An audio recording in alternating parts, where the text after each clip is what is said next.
Hi guys. So the ELL teaching strategy that I chose for this presentation is activating prior knowledge. So just a little background about the teaching method itself. So it's known as activating schema also. It works to connect students' prior knowledge and their background knowledge to new concepts. It allows students to bring their various cultural, family, and general life experiences and knowledges into the classroom. And it helps the teachers to gain an understanding of the knowledge on a topic at the beginning so that you can determine what additional information is needed, what background concepts we need to revisit or review or build off of.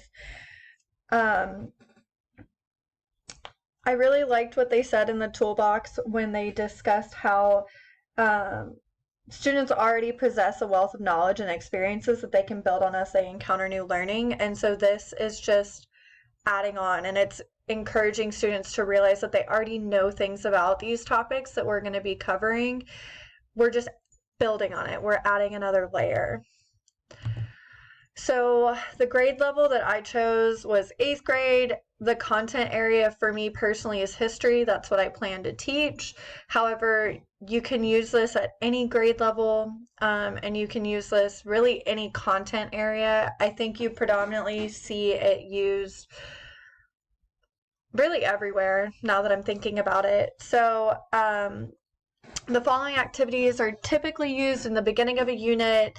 It helps the students to begin thinking about the future content. It helps get students connecting outside knowledge to the future content that you're going to be talking about. And the lessons focus primarily on listening and oral language development skills, but you can also alter it to do writing as well. Really, you could do all three. And how is it helpful? So it allows students to relate and bring outside knowledge into the classroom, and it shows them that they already know things. We're just building on it. And again, it helps teachers really evaluate where their students are at and what still needs to be discussed.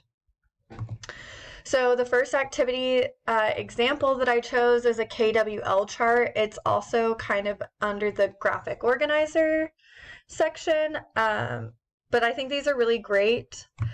So it starts with students writing about or sharing about what they know about the topic in the What I Know section. So that's the first step that we do with the students.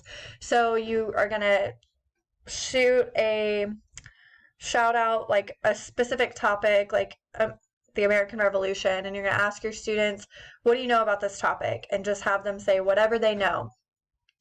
You can have them write it down and then give them a time to share if they want, something like that. And then the next, you're going to say, okay, well, what do you want to know about this section? Like, you're going to have them fill that out and have them write down questions they have about the American Revolution, or so on. And you can have them again share this. You can do like a weekly check-in, have students turn in this section weekly so that you can look at their questions and make sure that you answer them in the next lessons or something like that. And then the last section is what I learned. So you can either have the student fill this section out at the end of the unit, or you can again have them do it like weekly, like I learned this week this about the American Revolution, I learned this week, and then they can look back on it and say, wow, this is what I thought in the beginning, and it was right or wrong, and now this is what I know, and I know so much more.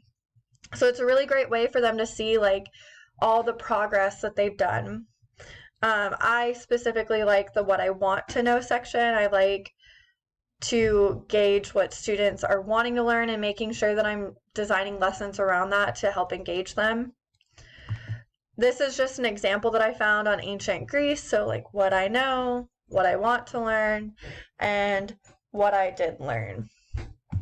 So it's pretty self-explanatory. And then the next section or activity that I really liked was anticipation guides. So with this, students are given a list of statements about the upcoming topic. They must agree or disagree with each statement. And there's a variety of ways that you can do this. You can do it in small groups, you can do it as a class whole, you can have them write down their answers, like whether or not they agree or disagree, or you can even do it kinetically and have them get up and moving around. So you can say, if you agree, go to the left. If you disagree with this statement, go to the right. Or you could do it as a continuum, like agree is all the way against the wall to the left, and disagree is all the way against, strongly disagree is against the wall to the right. And if you're somewhere in the middle, like be in the middle of the classroom, and so on and so forth. And then at the end of each question, you can give the students an opportunity to share why they agree or disagree with the statement. They can, again, do this in writing. They can do it in small groups. You can have them just, if they're comfortable sharing as the class whole, and so on.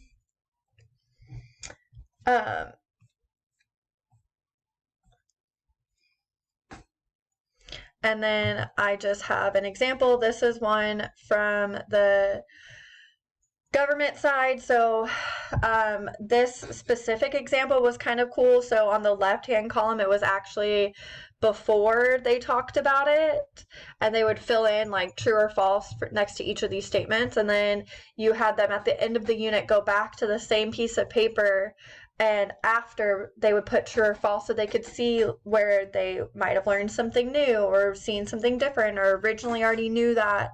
And it's a great way to build confidence.